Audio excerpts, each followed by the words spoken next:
Hello, good morning, and thank you very much for joining SCVO's latest policy webinar on extending freedom of information. How will voluntary organisations be affected? And thanks especially for giving us your first working Monday morning of 2023. Happy New Year to you all, and I'm sure you're all feeling as fresh as I am today. If not, then hopefully by the end of today's session, you will feel a little bit more energised. I'm Paul Bradley of the Scottish Council for Voluntary Organisations, and we are the national membership organisation for the voluntary sector in Scotland. I'm coming to you from Glasgow today, and like you, gearing up for my first full week back. It is some of the team's first days back since the new year, so please do bear with us today if we encounter any technical issues. Before we get started, I'll just do a little bit of housekeeping. Today's session will run from 11:30 run until 11:30 at the latest, and it will be split into two parts. We'll kick off with short contributions from our panel members and then move on to an open Q&A, which will take us up to 11 AM or thereabouts. And please use the chat function to submit your questions. You can find that function at the bottom of the Zoom window and just click on chat.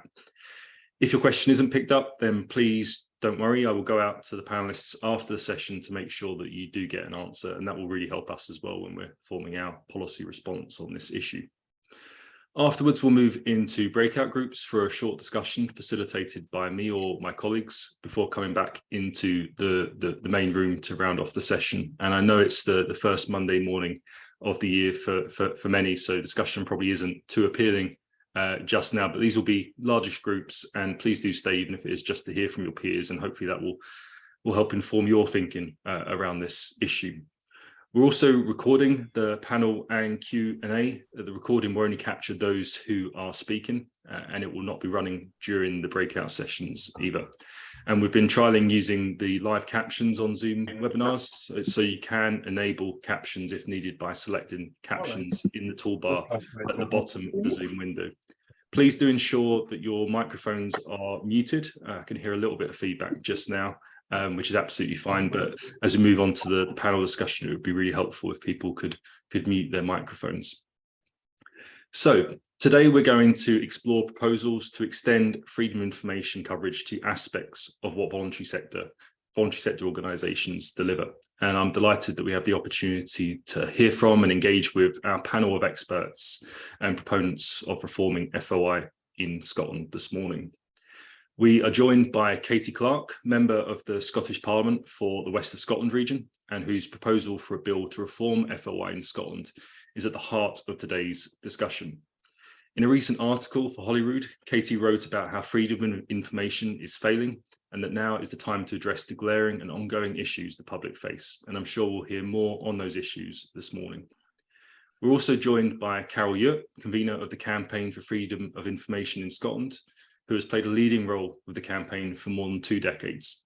Carole has been a huge help to myself and to SCVO in recent months in helping us understand more about these issues that we're discussing today, and I'm looking forward to hearing more on why FOI law needs brought up to date in Scotland. And Daren Fitzhenry, Scottish Information Commissioner, the independent public official responsible for promoting and enforcing Scotland's FOI law, takes the final spot on today's panel.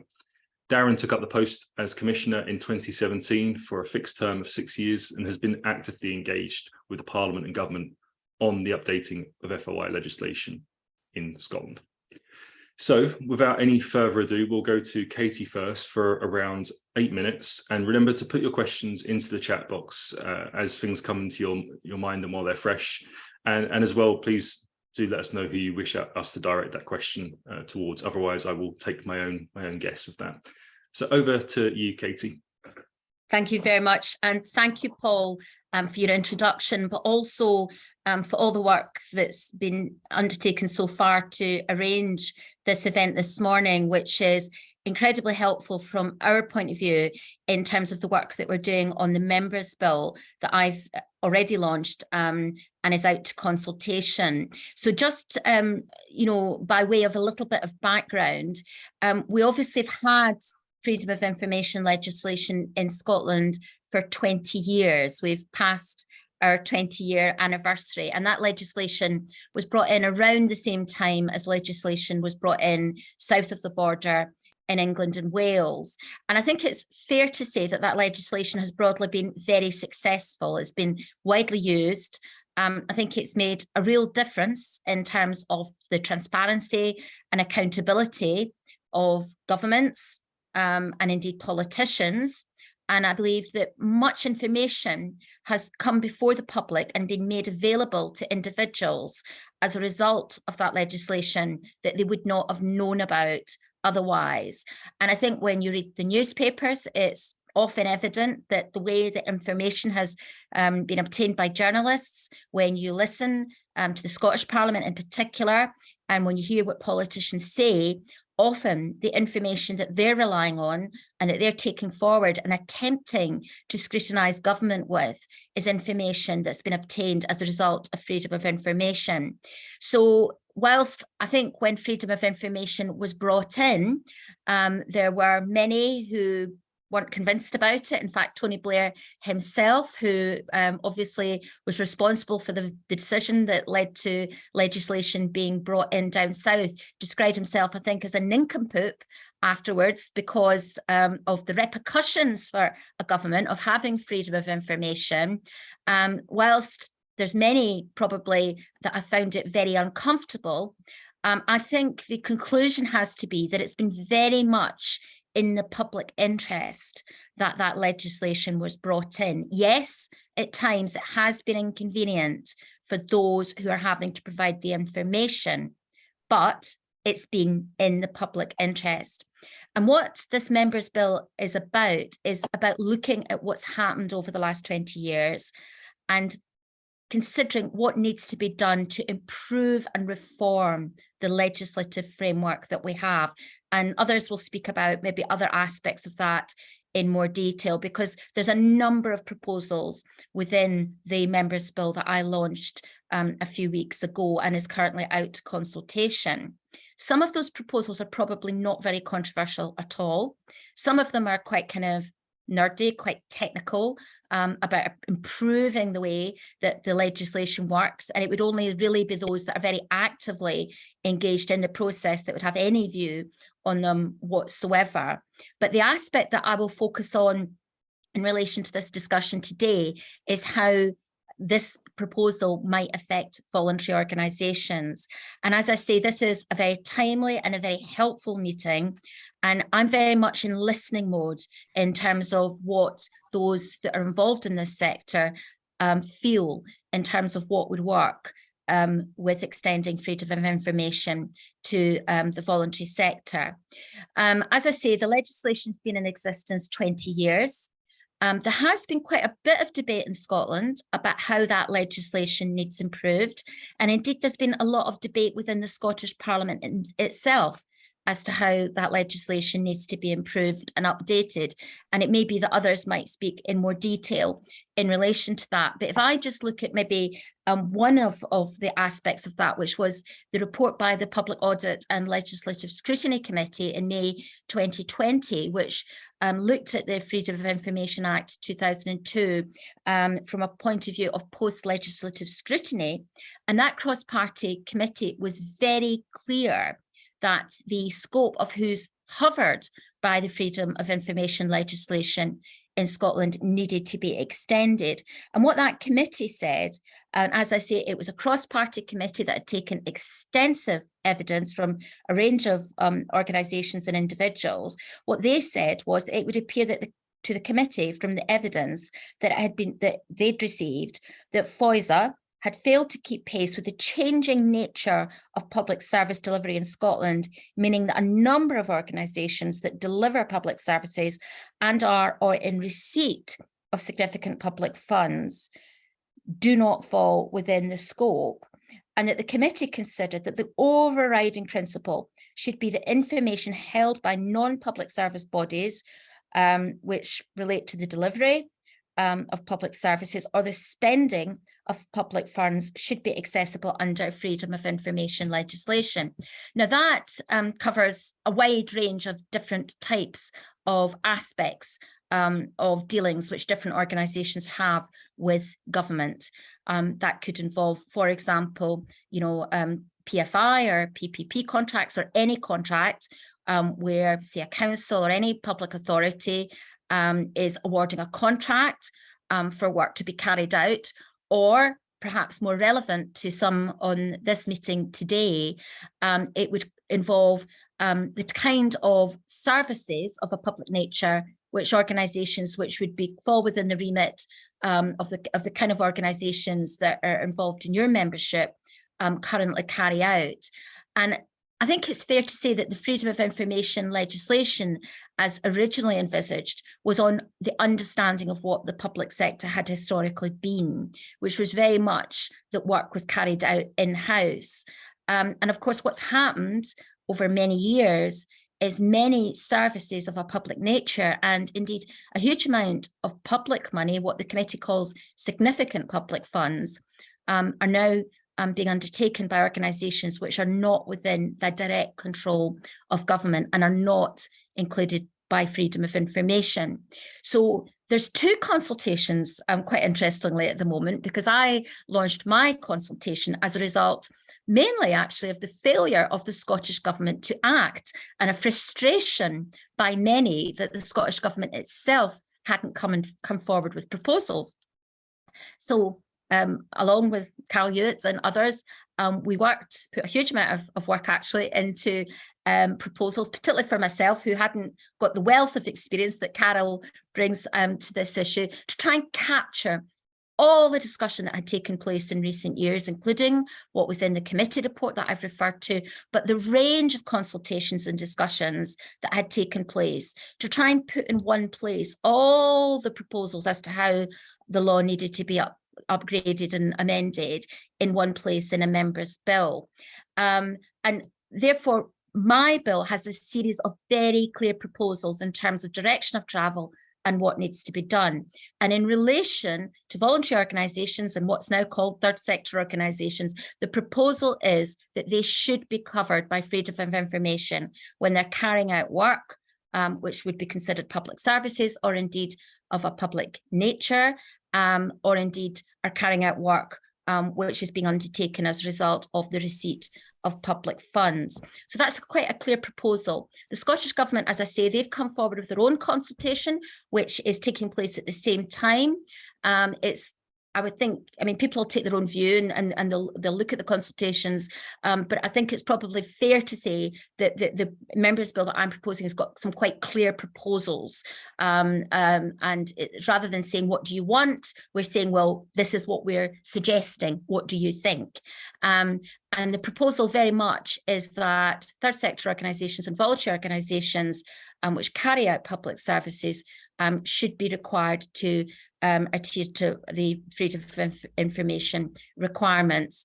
Now, I don't expect organisations that are being asked to, for the first time, comply with this legislation to look at this with glee. I don't think any public sector organisation, when freedom of information requirements came in, were delighted. It was an obligation, it was a requirement, it was a responsibility that they were being asked to undertake. But what I'm saying is that it's very much in the public's interest, and in, if you like, from a public policy requirement, the right thing to do to add this transparency and this accountability. But there's a lot of detail within that, and I think in terms of different sectors, if there are specific concerns, then it's useful to hear that, so we can try and capture that within the consultation process that we're having.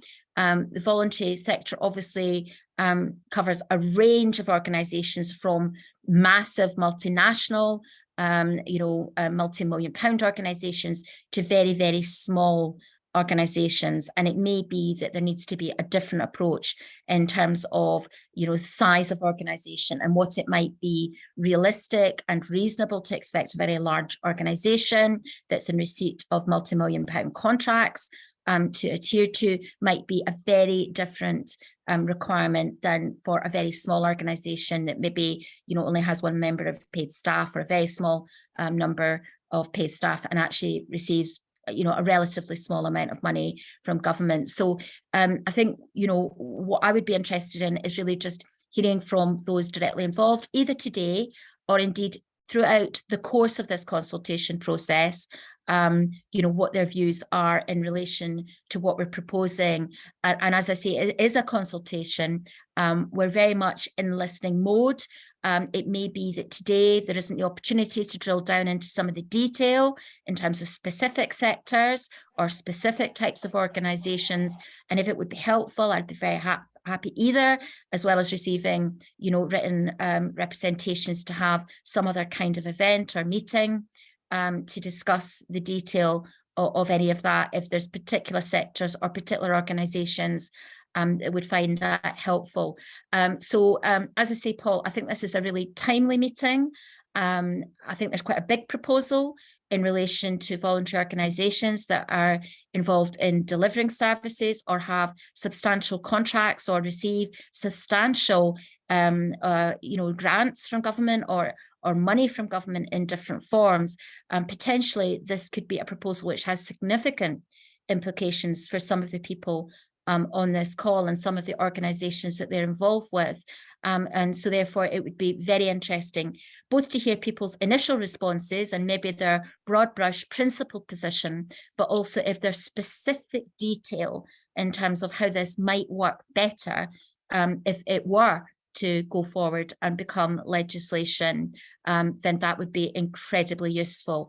I noticed that I think Katy Clark from Friends of the Earth is posting something on the chat. I haven't had a chance to see what he's saying, but this obviously has wide implications in a range of ways in terms of equalities, but also in terms of the environment and environmental regulations. There is a different framework in relation to that, and that would be something that is relevant, I think, to this discussion in terms of how that process works and whether there's aspects of that could be brought in to how freedom of information works in Scotland, because I know there's many that feel that those environmental regulations operate in a way that perhaps is better, or there's at least things that we need to learn from. So hopefully those opening remarks are of some use, and I look forward to hearing what individuals and organisations have to say on this issue. And as I say, the door is open. If it's useful to have further meetings as this consultation develops, then that's something that I'm very much interested in. So thank you very much. Thank you so much, Katie. And I know everyone will really appreciate you saying that you're in listening mode, and SCVO will be more than happy to bring different groups together to meet with yourself to discuss some of the kind of more intricate details around this area. If you do have questions, I've seen one or two coming already, but if you do have questions to put to Katie, then do submit those now while they're fresh. Carole, Katie's proposal, as Katie had just kind of alluded to there, is based on a great deal of work that the Campaign for Freedom of Information in Scotland has been taking forward over many years on its long-term calls for reform. Can we move to you next to get your thoughts on this, please? Good morning, everyone, and apologies. I've just, like most folk, got a bit of a cold just now, so apologies for that if I sound a bit husky. It doesn't diminish my sincerity, though, about commitment to reform of FOISA. Now, I have a presentation. I'm not sure if you've got it, Paul, but I'm happy to share it if I've got permission to share on the screen. Please, could you share? And Kirsty, would you be able to make sure that Carole has permissions? Thank you.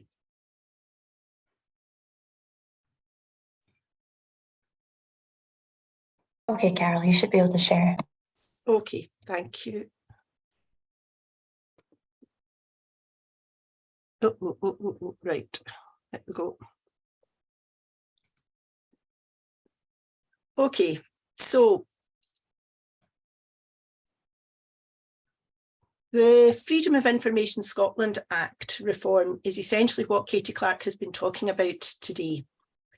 The campaign is delighted that Katy is taking forward this consultation, and it has been a long time coming. There's been lots of evidence to indicate dissatisfaction with how it's being used, unintended consequences of parts of the legislation. A unanimous vote from MSPs in the Scottish Parliament on the 21st of June 2017 about their concerns about the legislation. So we're in a position just now of change is going to come, but what is the nature of the change? So that's essentially what we're talking about today. I'm obviously one of yourselves because we in the Campaign for Freedom of Information are a voluntary organisation. We were set up in 1984 to flip the concept of George Orwell's novel 1984, which was about the state watching you, and this was about the public watching the state. And the initiative came from the Scottish Consumer Council, which knew consumers were interested in how they were governed and how decisions were made, but not just by government, private companies too, third sector organisations too, anyone that was providing consumers with a service. So we've moved to sort of narrow the concept of FOI just to be about the public sector, but that's not historically where we came from. We started this campaign in 84. I joined around about 87. It's been around for a long time. We're going to celebrate our 40th birthday next year, but one of the mysteries or mismessages I want to debunk is that FOI is somehow new. Sweden has had it since 1766. We've been late to the game. When the Scottish Parliament was set up to be open, accessible and accountable, it was a reflection of the public's interest in how they are governed and how services are delivered. Now, when the Freedom of Information Scotland Act was passed, in fact, there had been previous legislation about access to information rights. Mrs Thatcher had introduced in the 80s access to agendas and minutes of council business. We also had the Environmental Information Scotland regulations. So we're talking about a wide selection of legislation historically and now more recently that has driven forward the public's right to know. One of the things that we do is organise the Scottish Public Information Forum because we regularly want to engage, and I would urge the voluntary sector who are here today to come along to that, because maybe some of the concerns that you have will be addressed when you hear about practitioners saying how they've implemented the law for the last 21 years. Although the right only became effective in the 1st of January 2005, so it's 18th birthday this month, there was a lot of preparation that needed to be done. And you will benefit from all of that because you're not entering this newbies. You're going to build on the practice and the documentation and the guidance and the case decisions that exist. And one of the things that we've been very clear about is it's very easy to make FOI complicated. Given that we're talking about FOISA, it's about publishing information. The Commissioner and the law suggests you proactively publish information. And if you do that, not only do you build public trust, but it stops a lot of FOIs being made in the first place because the information is already available. And that is a really good business and operational decision. Now, before I go into some detail about our approach to the consultation, I need to declare that we get no funding from the Scottish Government. But the board did agree that I should work one day a week with Katy Clark MSP so that we can bring our expertise to bear on deliberations on the crafting of the bill and going forward. And that's something that we're happy to do. We would have also been happy to have a secondment or a placement with the Scottish Government or indeed any MSP who had agreed to take forward a bill to reform FOISA. And the other issue I just want to flag up at the beginning is that the European Court of Human Rights, the Inter-American Court of Human Rights, UN treaties are based on the presumption that FOI, access to information, is a human right. And I need to just remind you that the Human Rights Act 1998 covers those delivering public services or services of a public nature. So if we are looking at Article 10 of the European Convention on Human Rights, the right to form an opinion by receiving and imparting information and ideas, an established human right, that's where FOI comes in. So theoretically, people could assert the human rights to a third sector organisation, a voluntary organisation, to get information, but that's a more clunky route that we will park just now. As Katy has pointed out, there is evidence for reform. So it's important just to acknowledge that. Katy's dealt with that in some detail, but can I just say that we have had a very reluctant path to reform. the Scottish Government has, in effect, been slowing the whole place down of reform. And we were delighted that Katy decided to take forward the consultation. And we believe that that was certainly an inspiration for the government to act, because it had been promising to do so. It had promised early in the new Parliament to do so, and it just kept getting delayed. As a result of all those delays, we produced our own bill to reform FOISA, setting out specifics, and we did that coming from the voluntary sector because we understood the benefits. I have been in many conversations with voluntary sector organisations and talking about issues, how to address them. People have said, oh, if only we had statistics in that. A children's charity, for example, said, but we publish statistics, or we give you, we don't publish them, we provide you with statistics quarterly on that. Why doesn't the government publish them? So, there's, at the end of a project, a pioneering project, it was a real success. We delivered the evaluation report. How come it never sees the light of day? Well, if it did, people would be asking, why isn't that pilot project made into the mainstream? Because it delivers such benefits. So we've got a lot of evidence for the need for reform, and we also have a lot of evidence as to why the law is not working. In the Scottish Government's own consultation, it talks very much about the existing power under Section 5 to add in organisations, discredited, only been used 3 times. The last one in 2019, ironically, because of course this was before COVID, proposed covering third sector and private sector providers of care homes, because it was felt, certainly due to campaigning by trade unions, organisations like ourselves, that it shouldn't matter who the provider of this public service is, access to information rights should follow the spend of the public pound. The Commissioner is also going to speak after this, so I'm not going to talk about the work that Daren Fitzhenry does, excellent work that his office does, but just to make the point that the rot of FOISA has been essentially its inability to keep pace with the diversification of public services.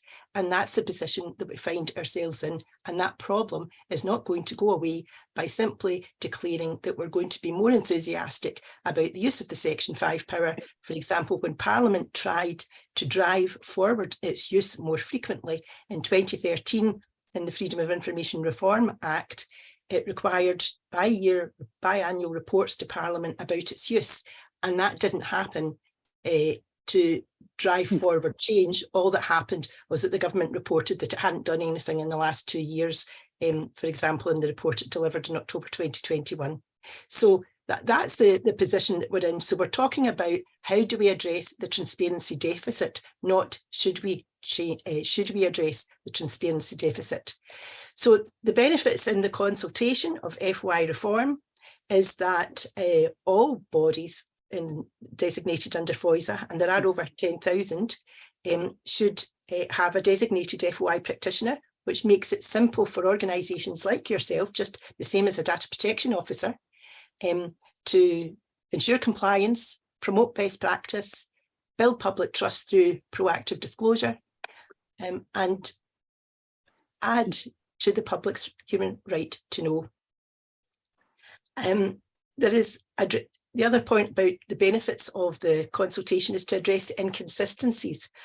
We talk about 10,000 bodies being covered by FOISA currently, and most of those are individual GP practices. Individual because they operate as private companies. So even when FOISA was introduced, there were already inconsistencies. It wasn't just the public sector, it was the private sector that was covered too. We're also in law seeking to encourage more proactive publication, because that stops FOI requests being made in the first place and it increases public trust. We're also looking for increased enforcement powers for the Commissioner. For example, you will probably know that the Scottish Government has been subject to a formal intervention since 2017 due to poor FOI practice. We want to stop situations arising where that happens in the first place and get in early to stop things like that happening. We're also keen that FOI reform shines a light on the excellent free enforcement process, because that is a good example for the discussed changes to human rights law. At the moment, if you appeal to the Scottish Information Commissioner, it's free. it's not going to court. It's not going to engage a lot of legal fees. And we think that's a very good model to be thinking about as we drive forward reform in human rights law. And I also just would like to finish by saying FOI rights are popular. Hundreds of thousands of FOI requests have been made since the right became effective in the 1st of January 2005. The Commissioner may talk about the opinion polling that has been done consecutively over the period of implementation, which shows public interest in FOI. It's a valued right, even at a time when human rights, for example, were not polling terribly well. I would also just point out that we know from the charitable sector in the UK that building public trust, being seen to be transparent and accountable, is important to donations, grant-making bodies and so on. So if you are opposed to this, I think we have to be very careful that there is no reputational damage done in that, and that genuine worries are understood as practical issues rather than being opposed to those big principled issues. And I would also just encourage people to think about not how this is going to be difficult, but how can we work together to make this happen, because happen it certainly will. And therefore, having your voice heard in the current consultation is really important. And just to remind you that voices have already been heard for many years on these subjects. So if you're looking for some inspiration, I would suggest you look to the evidence provided to the Public Audit and Post-Legislative Scrutiny Committee inquiry. It's listed all the 58 submissions here and the 5 oral evidence sessions. And one of the issues that came out during the oral evidence sessions was how complicated it had become to try and disentangle who you made your FOI request to, because it used to be very simple. It was the university, it was the college, it was the council, it was the health board, it was the Scottish Government, it was the Scottish Parliament, it was an enterprise board. Things have become much more complicated. And of course, if you make things complicated, people are less able to exercise their right. And I would also just finally point out that there are other inherent problems in the legislation about listening to the public, because the Section 5 power that I referred to earlier, which is used to add in new bodies, the way the legislation has been framed is that from experience, it would appear that those designated bodies are given a greater listening by government than the public, and the public supports an extension to the right to know. We know that from opinion polling by the Commissioner. So that is another part of the FOISA architecture that needs to be amended. So I've put our details finally there for the campaign. We've got information on our website. We've got a short leaflet under publications, which goes into the proposals in short detail. Please use it, and please get in touch with us if you would like us to speak at meetings, or if you've got any particular queries. Thank you. Thank you so much, Carole. That's really, really helpful. And I can see lots of questions coming in as well. So I don't think I'll be needing to refer to mine. Now, Daren, as Scottish Information Commissioner, no doubt you'll be responding to both of the consultations that are live just now. It'd be really good to get your thoughts as the kind of public official responsible for oversight here on how FOI looks right now and how it might be reformed in terms of the extension aspect. Thank you very much for that, Paul, and good morning, everybody. Apologies for my IT faff this morning. I'm now speaking on my phone, so hopefully everybody can hear me, and hopefully it won't go too badly. It is a pleasure to be part of the discussion today on the potential extension of freedom of information and how that may affect voluntary organisations. As has been pointed out, the right to information is a key right in our democratic system. The ability to obtain information, either proactively published or on request, about our public services and functions is crucial to the openness and transparency of public functions in Scotland. It's an important component of civic engagement and accountability, and it enables informed debate and shines a light on how public money is being used and how public functions are being delivered. And in times of crisis, such as the current cost of living crisis, where decisions can make the difference between somebody having a job or not, receiving a key service, or feeding their families or heating their homes, then information rights are more important than ever. Information rights can only be truly effective, though, if they cover the right bodies. And the reason that we're having this discussion today about those information rights and how they might affect voluntary organisations is because of that changing way, as Carole has mentioned there, that some of those public functions in Scotland may be provided by its public authorities and others. Public service delivery models have changed and continue to evolve, and that can result in information rights being lost as delivery transitions from public authority to private or third sectors. Alternatively, it may result in a regional patchwork of rights depending upon which area you're living in, whether your services are provided by public authorities or in other areas where they've been contracted out. And social housing was very much a case in point until the designation of registered social landlords. Also, there may be new or novel ways of delivering services which are contracted out from their inception. So this is the context in which the potential application of freedom of information to voluntary organisations is being discussed. Extension of freedom of information is a matter examined in both the Private Members Bill and Scottish Government consultations. Nothing has yet been decided, as has been said by Katy, and this is a golden opportunity to take part in the debate so that your views can help inform future legislation. I would point out that no one is suggesting, certainly as far as I'm aware, that the third sector as a whole should just be made subject to freedom of information, or even that everything a particular third sector organisation does should be subject to freedom of information. The focus rather is on the application of freedom of information to bodies which carry out public functions or deliver public services in relation to those services. So the discussion's focused very much on how information rights in relation to the provision of important public functions and services can be maintained and not further diminished in the light of these new methods of public service delivery. Now, the solution to date has been, as has been mentioned, is to give the Scottish ministers the power to extend freedom of information to other bodies which exercise those functions or provide those services. Now, while Section 5 orders, as they're called, have been used to designate bodies such as cultural and leisure trusts, and most recently registered social landlords, as Carole mentioned, the designations are not swift. They're not being regular, and to date, they're not being systematically used to deal with the core issue of loss of information rights. However, the process has advantages. It does allow for detailed consultation and consideration, including with the groups affected by the potential order. And it has focused on specific areas, allowing for training and preparation for designation.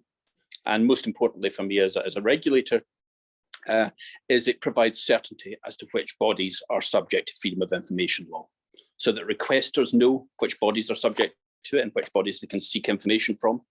The bodies who are asked know that they're subject to the legislation and therefore comply with it, both in relation to proactive publication as well as responding to information requests.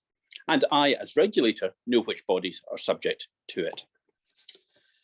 However, because of the relative lack of agility in the system as currently utilised, another solution, namely a gateway clause, is being discussed in the consultations.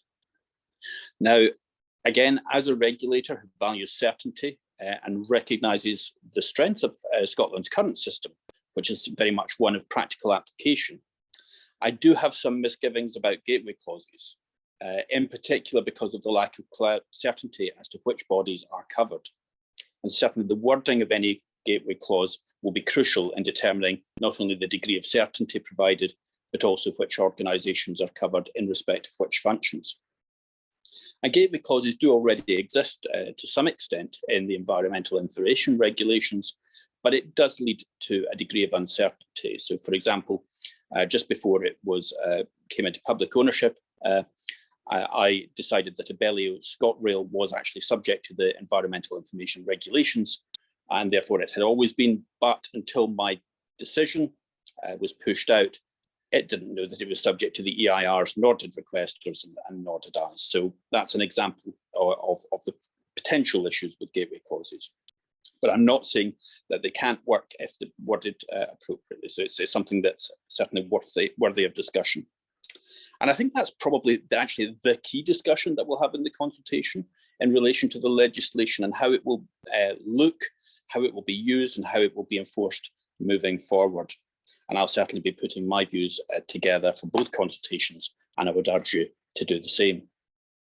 However, regardless of which route is taken, should freedom of information be extended to your organisations for public functions or services that you might be providing, what's the likely impact of such a designation?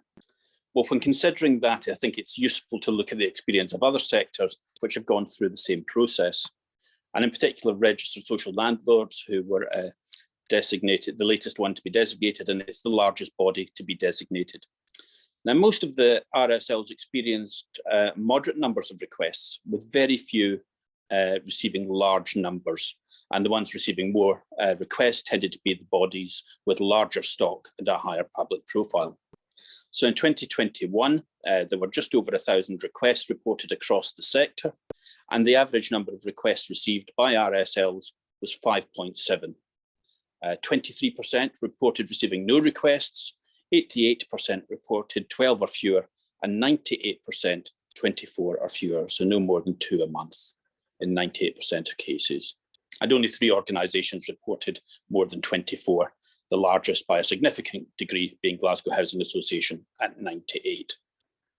So the actual numbers of requests were far lower than had been anticipated by the sector beforehand. And we were able to help with the training of the sector, and they're performing very well, with 93% of requests being responded to on time, 90% resulting in full or partial disclosure of information, and no vexatious refusals reported in 2021. And that's a similar position really that we had with Cultural and Leisure Trust, for example, beforehand. And it tends to be that fear of large numbers of requests coming in, but generally upon designation, that is not happening in practice. So the actual impact is likely to be lower than feared. And finally, when you're looking at potential designation, please don't fall into the trap of looking at freedom of information purely in negative terms or in terms of burden. As worthwhile really running through some of the benefits that freedom of information can provide. So it's got a preventative benefit of preventing abuse or misuse of public funds. People are less likely to misbehave if they know the information can be made public. It also can improve performance, and there are 3 aspects to that. You can demonstrate what you're doing and how you're providing the services. You're able to compare your performance with similar organisations, and you're open to scrutiny about what has been done. And, that can be sometimes painful, but it can identify shortcomings, prevent waste, and allow for better delivery of services. In addition to that, there's the benefit of engaging with people. A culture of openness enables understanding and dialogue, which fosters good relations and supports collaboration, helping to deliver better services for the people that you're there to look after. And partnership, that openness and dialogue can help build trust between service users and the service providers and your organisations. So when you consider freedom of information and your approach to the consultations, please ask yourselves think about the benefits as well as potential burdens. Think of the openness and transparency enabled by freedom of information as a powerful tool to achieve improved performance, building trust and improving relationships, informing continuous improvement and identifying more options to achieve outcomes. So I hope that's been of some use in looking not only at the burdens, but the benefits of FOI and the current discussion and dialogue involved in looking at the legislation. Thank you.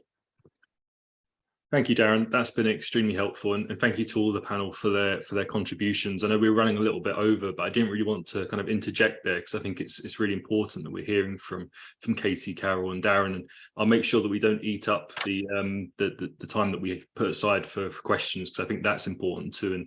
And clearly, there's a lot of interest and views that have been coming through in the chat, and I think we've tried to kind of bring them into kind of 7 different types of categories of questions. So we might not get to all of those, but I'm going to stick to our 20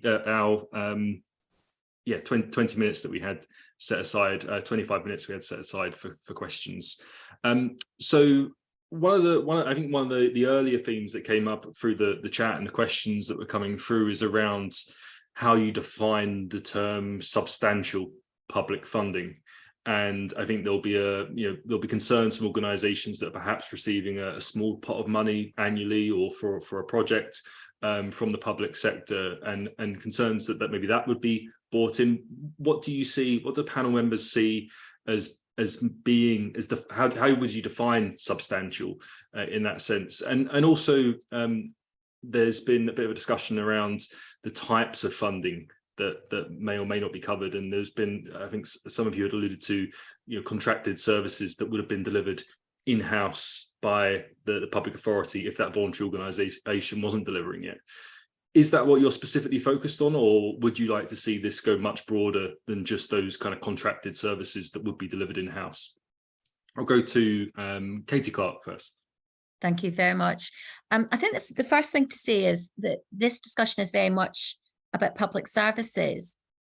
I think Carole would probably be able to talk about this in a lot more detail than me, but when the idea of freedom of information was first spoken about, it wasn't so much necessarily to do with public services. It was about the public's right to know, the individual's right to know. So that could be the individual's right to know what a multinational was up to, not necessarily what government was up to. But the way that the legislation has been framed in the UK is very much focused on the public sector and on what government does. And what the proposals in this particular members' bill are about a level playing field.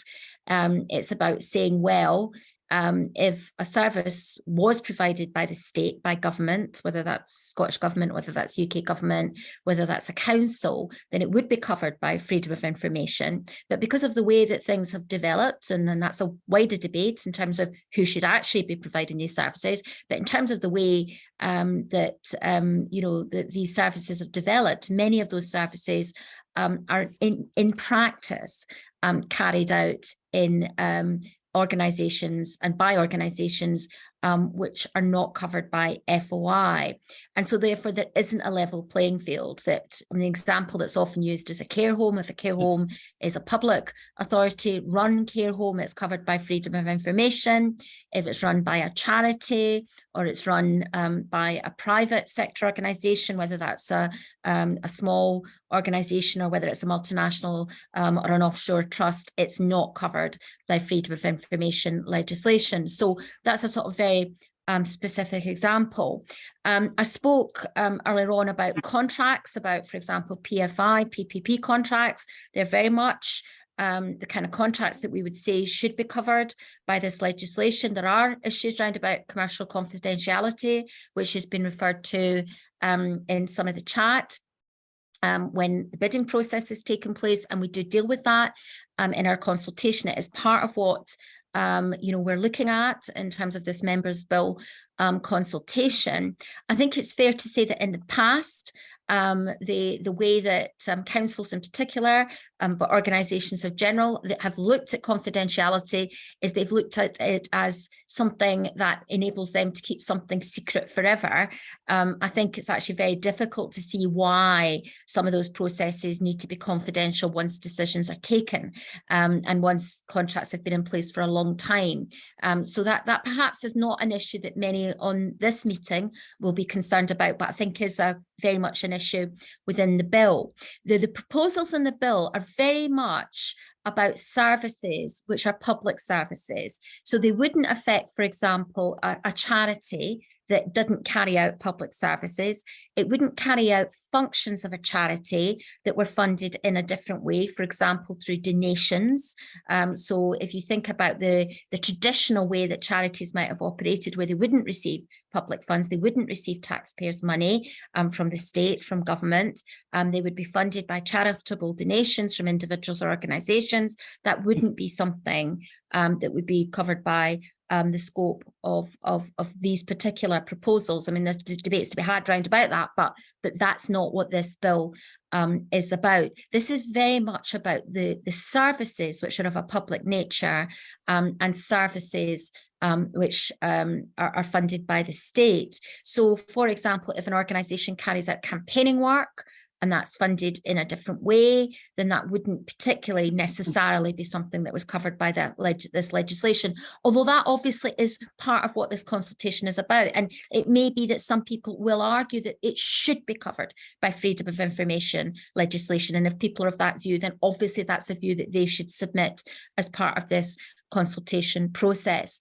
There was mention in the report that I referred to by the Scottish Parliament Committee of substantial funds, and I think Daren also spoke about gateway clauses and you know how you would exclude people, if you like, from freedom of information legislation. Now, I mean, an obvious way is actually to put a specific figure on it. I mean, that might be a figure that would be updated in due course, that you say, well, you know, grants of below, and then you put a figure, would not be covered by freedom of information, but grants above a certain amount of money, however many thousands of pounds, whatever that figure might be, then that organisation would need to be fully compliant with freedom of information if they were carrying out effectively a government contract and they were receiving, you know, many thousands of pounds, say, to carry out that service, then that aspect of the work that they do would be covered by freedom of information. So that might be part of the way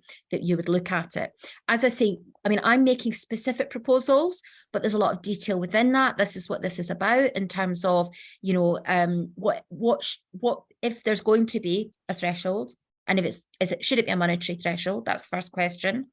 Or is it to do with the size of the contract and the amount of work being carried out, or should it be a monetary, you know, a monetary threshold? That's probably the easiest way to do it. And if there were to be a threshold, what should that be? That's the kind of question it would be useful to try and get answered in the part of that process. So hopefully that's of some help. I'll let the others come in. That's really helpful. Thank you. Do any of the other panel members have something maybe quite short to say on that issue, or would you prefer me to move on to the next question? And we have got quite a few. So, Daren. Yeah, just very, very quickly. I agree really with Katy that I think the focus really should be on the nature of services rather than necessarily costs.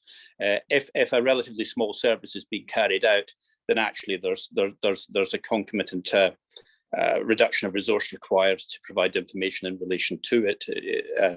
We've seen that, for example, with regard to the smaller registered social landlords tend to get fewer requests and so on. In relation to adding a sort of de minimis clause into the legislation, I think these are difficult. Is another problem with gateway clauses. They are difficult in that who knows what the funding is. Is it's clearly spelled out what the funding is, what are the levels? There's going to be a degree of arbitrariness, and I think it's difficult in relation to that as to how does it work in practice. I think I would urge whatever we're looking at, look at whatever the system is and see, will it work in practice? Will we be able to determine who is subject to the legislation without endless reams of court cases and disputes going up to the court session to argue the point? And is it going to be clear for people as to which bodies are covered? So whether that's by lists or whatever way mechanisms, I think we have to think in practical terms about any changes which are made, so that the authorities, as much as requesters, know who is subject to the legislation. Thank you, Daren.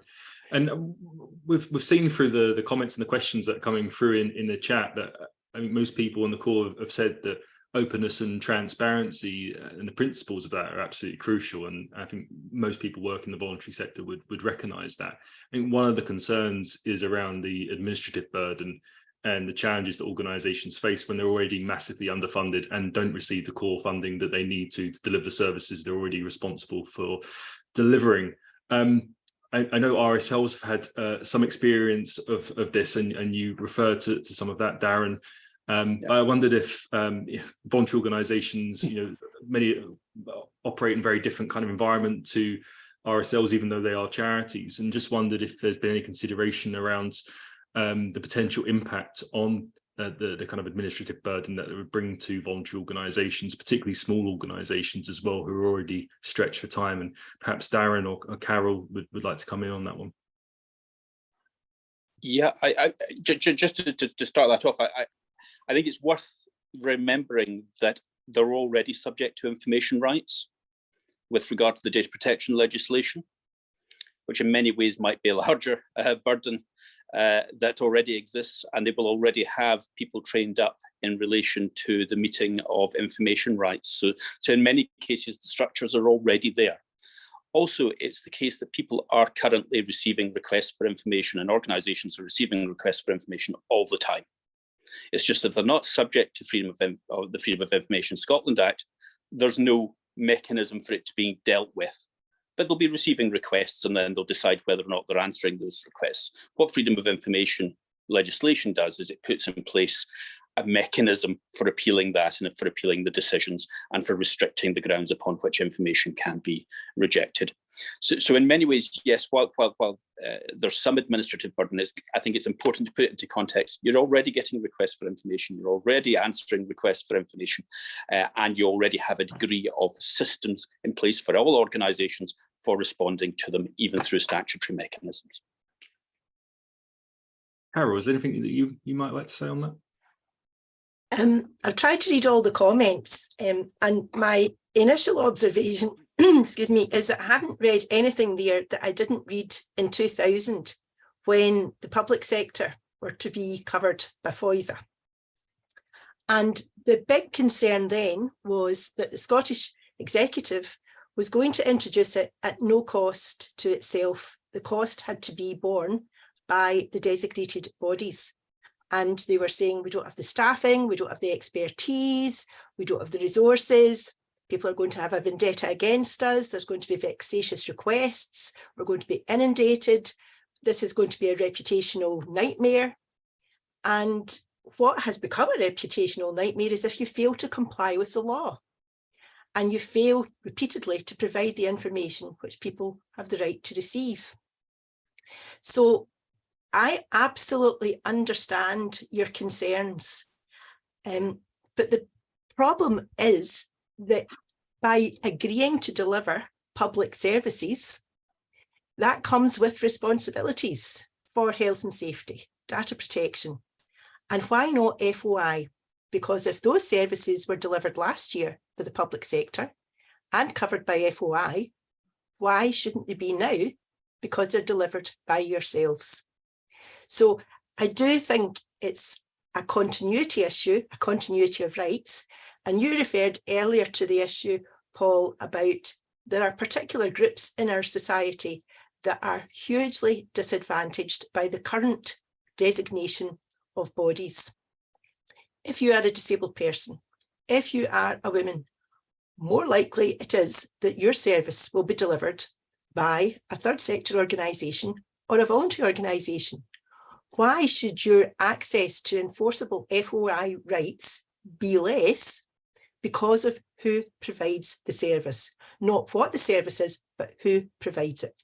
So I think that's a really worrying issue that we need to accept, own, and just prepare for coverage, which I think will give you more benefits than it will cost you.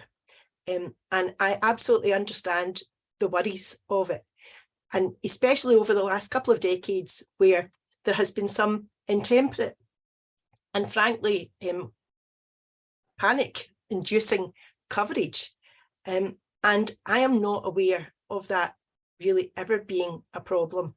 There's a lot to be gained for reputation and service delivery by proactively publishing a lot of information to debunk fake news, to calm people's anxieties, and to explain properly the work that you do and the positive impact that you make. Thank you, Carole. And I wondered, Katy and Carole, quite a few questions have been raised, and someone's asked for both yourselves to kind of respond to this. Is around the you'd spoken there, Carole, around some of the challenges that were raised when public authorities came under FOI and then RSLs came under FOI didn't really come to fruition. But I think one of the issues in the wider voluntary sector is that there's a unique element in terms of who these organisations are trying to support and the issues that they're trying to make progress on. And we know that organisations already working in certain spaces receive a constant influx of requests and emails, whether it's from trolls or malicious emails from different groups. And at the moment, they can decide what is malicious and what actually is worthwhile responding to, and will often respond, because organizations, as you say, do respond to questions that are asked from their members and from the public. But that enforceability aspect that the FOI legislation would bring would mean that those voluntary organizations perhaps working around gender-based violence or around LGBT rights there would be enforcement on them to respond to anything that they receive about a particular aspect of the services they deliver. I guess a question for Carole and Katy is, have you given any consideration around what specific provisions might need to be brought into the legislation to ensure that those organisations are protected, because they do work in very sensitive spaces? And I guess also just a follow-up question to Daren would be on, at the moment, current FOI legislation does make provisions for vexatious requests and how to deal with those, and organisations can go to the commissioner, if I'm right, and raise that. But it is on the organisation themselves to prove that a request is vexatious, and obviously that again is more resources. Do you think that there is a need, if FOI should be kept up to date with the changing delivery of public services, is there also a need for FOI legislation and that vexatious provision to be addressed and improved further to ensure that it's fit for purpose in this different sector to public authorities? And we'll start with Carole and Katy first. So thank you for that question, Paul. But I would just remind you of what potentially designated bodies, local authorities, they were dealing with hugely sensitive issues. Way back in 2000, they were dealing with hugely vulnerable people, and they too were concerned about exactly these issues. They were getting correspondence routinely from people they may consider to be disruptors, and were concerned about the effect and impact that would have. Now, I shall leave Daren to answer the issue around vexatious. All I can say is that I think so far, designated bodies have been hugely cautious about using that. And I wouldn't have been that patient with some of the requests that people tell me about. So far from it being tightened up, it actually needs to be better used. And the Commissioner's decisions have already provided some significant guidance on interpretation. The second point I would make is that FOI is designed to build community empowerment, democracy. That's what the Environmental Information Scotland regulations, that's how they frame it around. So what someone might call a disruptor, someone might just say is a curious taxpayer, a curious member of the community, and their right to information should be consistent. I also do not think that there is a real understanding about how difficult it can be to access information. I remember when we were delivering some free training that was funded by the then Scottish executive, going around designated bodies delivering training, and this guy said to me, he could see the light bulb moment, and he said, "Do you mean I can enforce the right to get information so that I can deliver a better public service?" And I said, "Yes, you can." He said, "Yes, the only problem is it's somebody that works in my office and he refuses to give it to me." And I said, "Well, that wasn't exactly what I was planning, that you would make an FOI within an authority." But that really indicated to me how difficult it can be to improve public service delivery, to provide a critique of public service delivery when you don't have access to accurate and up-to-date information, because that's what FOI is about. It's about accurate and up-to-date information, rather than basing decisions on spurious worries or factually wrong information that's just churned out.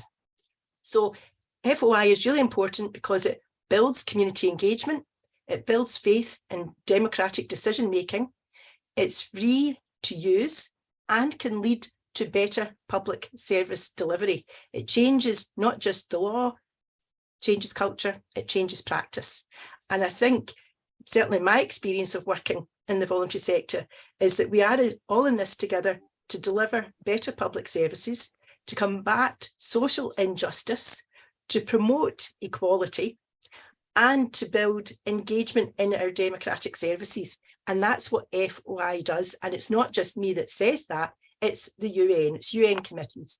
And going back to the point that Katy talked about the narrow approach to public services being covered by FOI if they're a defined public service.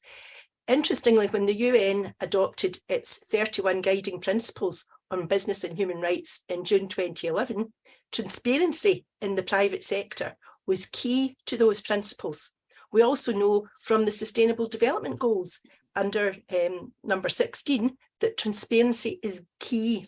So this is not some marginal and problematic issue. This is something that has become expansive, broad, and seen as fundamental to democratic life, not just in Scotland, but in the world. So I understand the concerns that people have, but I think we need to be realistic that the Commissioner's Office is there to help you get through this. We have over 10,000 organisations who've already implemented it. Huge bank of experience and mentoring that's available to guide you on this journey. Thank you, Carole. That's really helpful. And I think there's quite a few people in the chat that have been raising some comments on some of that, and particularly around the issues of, this isn't about being anti-transparency or anti-accountability. It is about the kind of practical implementation. And I think someone linked it to SCVO's calls on fair funding as well, and the need for those services that are delivered by voluntary organisations to be funded fairly by Scottish Government, and that would perhaps include those additional regulatory aspects, and that's something that we'd probably be talking about more in our response.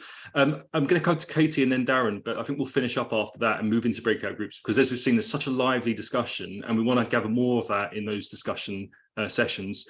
But your questions that you've asked, I will be putting those to the panel members after the session, so do not worry, and that the responses will come out to everyone who's joined the call. Katy. Yeah, I mean, to pick up on what Carole's saying, Britain is subject to a range of international obligations through many different treaties and other obligations that we've signed up to. And I think it's probably fair to say that Scotland and the whole of the UK is probably failing to actually implement our international obligations. So I say that really from the perspective that this isn't just a kind of Scottish issue. This is, an issue. This is normal in particularly, across Europe, but, worldwide, for there to be robust freedom of information requirements. And it's about transparency and accountability, but it's about transparency and accountability that's in the public interest, and that's in accordance with public policy.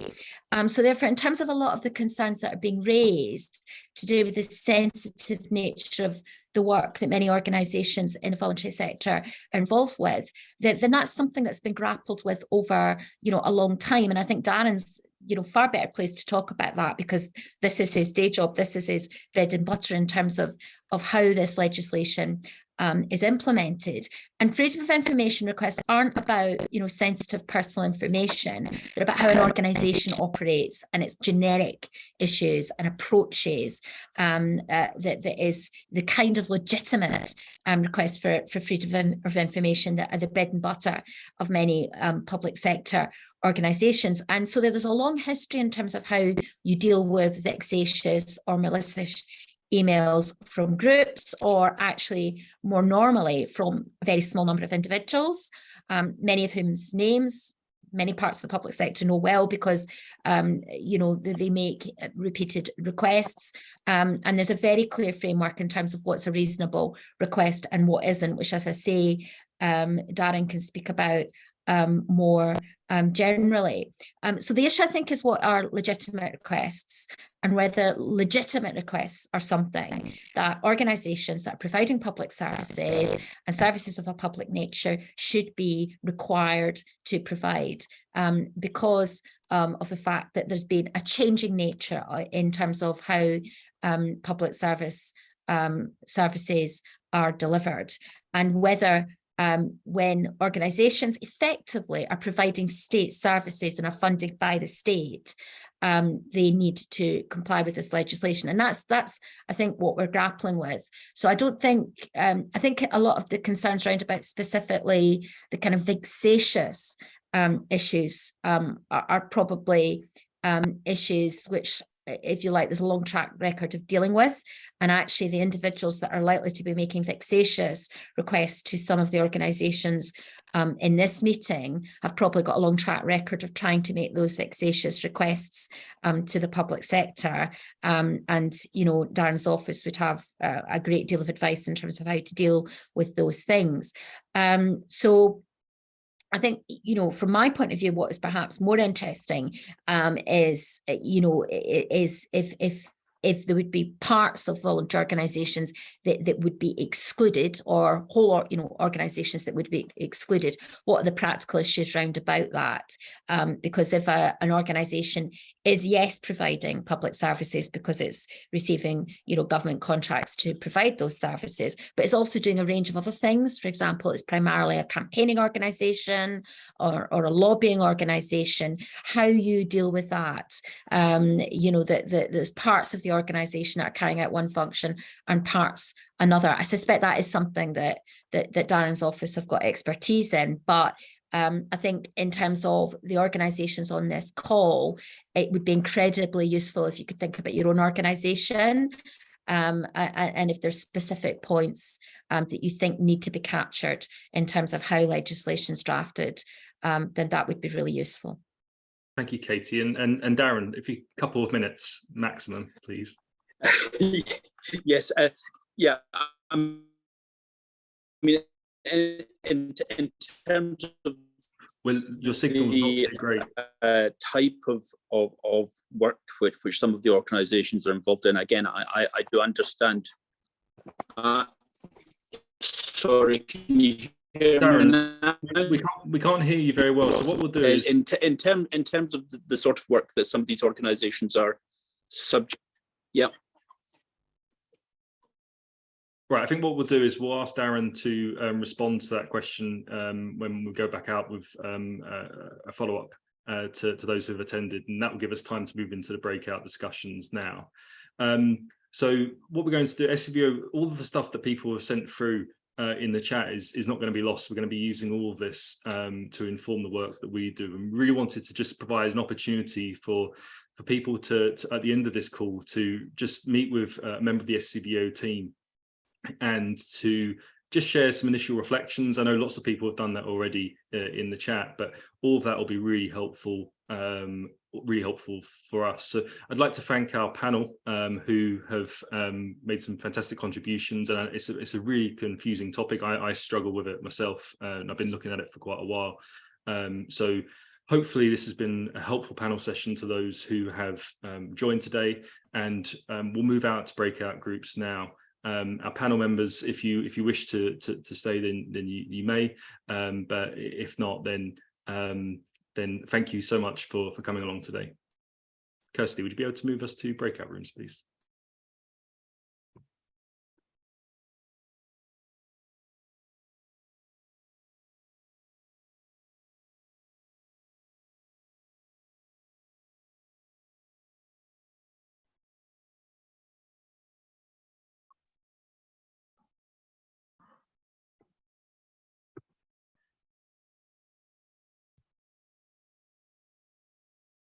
Thank you to everyone for taking part in those discussions. I'm sorry we had a little bit shorter than we had planned, but I thought it was really important that some of those questions were tackled in a bit more detail. I'm struggling with the sun here, but we'll use your feedback to inform SCVO's policy response in addition to information we gather from elsewhere.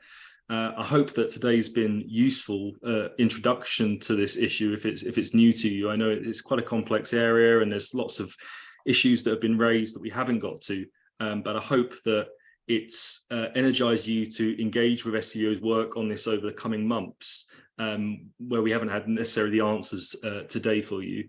Remember Katy Clark's consultation, and thank you to Katy for staying and for other panel members for staying. Katy Clark's consultation for the proposal for an FOI reform bill closes on the 2nd of February.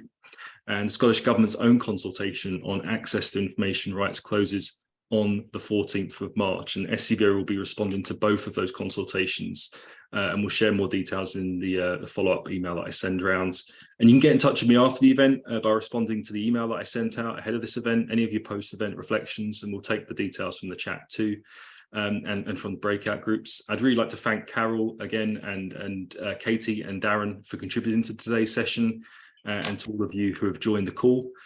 We have another webinar taking place tomorrow morning at the same time on the Scottish budget and implications for the voluntary sector, and you can sign up at scvo.scot/events. It's just for 1 hour, that one. And we're joined by the Fraser Valander Institute and COSLA, and SCVO will also be engaging with charities on throughout January on the Scottish Government's Charities Regulation and Administration Scotland Bill, which looks to strengthen OSCR's powers. So keep an eye out on Twitter for any work that we're doing on there. And if you would like to contact Jason Henderson, my colleague, at jason.henderson@scvo.scot if you would like an informal chat about that work. That's all from me. Thank you so much for your time today. It's been an extremely lively session and quite difficult to chair with all those questions and comments coming in. But it's been great to see that lively debate and discussion. Great to see you all at the start of the new year, and I wish you all the best for it. And hopefully you'll engage with SCVO's response that we put into both of these consultations. So thank you very much for coming along today. And yeah, Happy New Year.